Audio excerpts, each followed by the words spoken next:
Like I have a very great I was reading this kind of memoir of a woman who I had met and through some friends, and she died of cancer, and she wrote a memoir called God, a memoir, and it's very good. But in it, she was talking about how in her whole spiritual journey that there was more of a divine silence rather than divine presence. And so it made me think a little bit about the silence of God.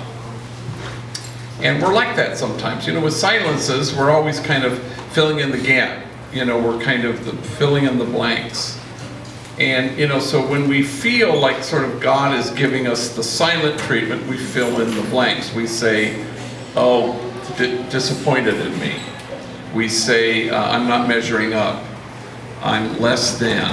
God is shaking God's head and is giving me the silent treatment. I got a text some weeks ago from a homie who was just saying, I can't love myself. I'm such a waste and a waste of God's time.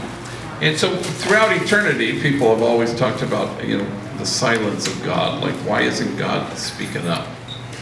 And so I have a different interpretation on it. I think our God is not silent, our God is speechless. And if you can think of the time when you stared at your newborn or your firstborn, and what that was, eyes full, you didn't have any words. Our God is not silent, our God is speechless in the face of such unshakable goodness.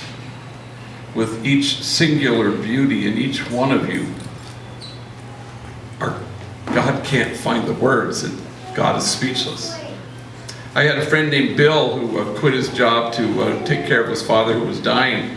And his father was old, but was withered away by cancer, and he would do everything for him, carry him to bed, bathe him, feed him. The father was mentally all there, but he just had wasted away to nothing.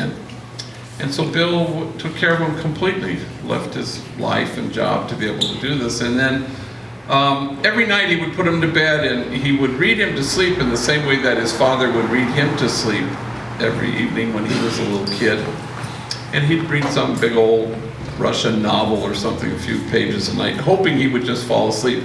But the father just stared at his kid, speechless, if you will. Behold the one beholding you and smiling. And he would just smile at his kid with his eyes wide open, and Bill would say, please fall asleep. I want you to, that's why I'm reading to you, so that you will fall asleep.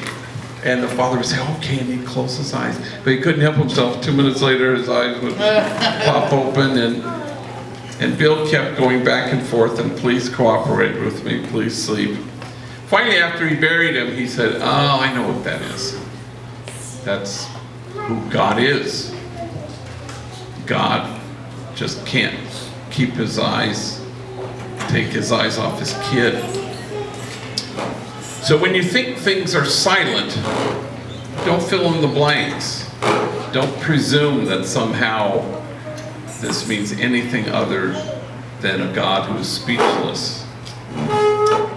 And so we need to be that with each other. We need to look at the singular beauty in each person and see what God sees. Unshakable goodness. Our God is not silent. Our God is speechless.